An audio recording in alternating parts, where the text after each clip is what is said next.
We're back in China for day 2 of the mountains. In my last video about the Yellow Mountains, I spoke about its influences and how writers, poets, artists and even filmmakers gain great inspiration from this place. If you haven't had an opportunity to watch my first video, I suggest watching it here before you begin this one. There's one more thing that's been on my mind recently. It fascinates me and I'm interested into what atmosphere it creates. I'm referring to mist. It doesn't matter what peak you go to or how high you go to, honestly all you see is this thick mist all the way around.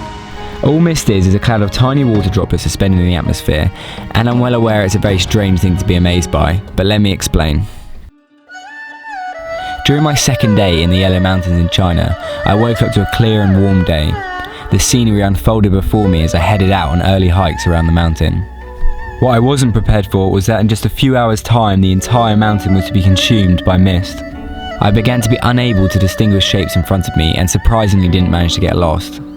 There are 4 wonders to behold in the Yellow Mountains: strange pines, absurd stones and peaks, hot springs, which I'll be visiting tomorrow, and finally the Sea of Clouds.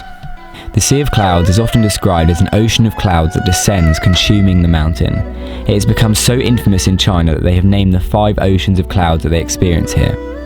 I found that the atmosphere it created captivated me. It created a mysterious, dreamlike feel to the mountains, and my journey became more like a book than I could ever imagine.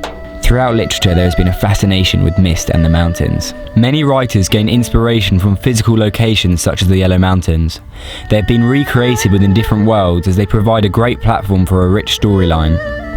Furthermore, the mountains create a setting for the story to unfold, but it's the mist that sets the tone and creates an atmosphere of magic, uncertainty, and mysticism.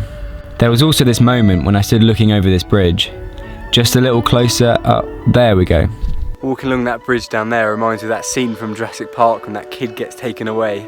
It has been used since the beginning of time in filmmaking, by new and upcoming filmmakers to the greats. It is one of the most cost-effective ways to create an enriched atmosphere for a scene, providing a creative space to convey the feeling and temperature.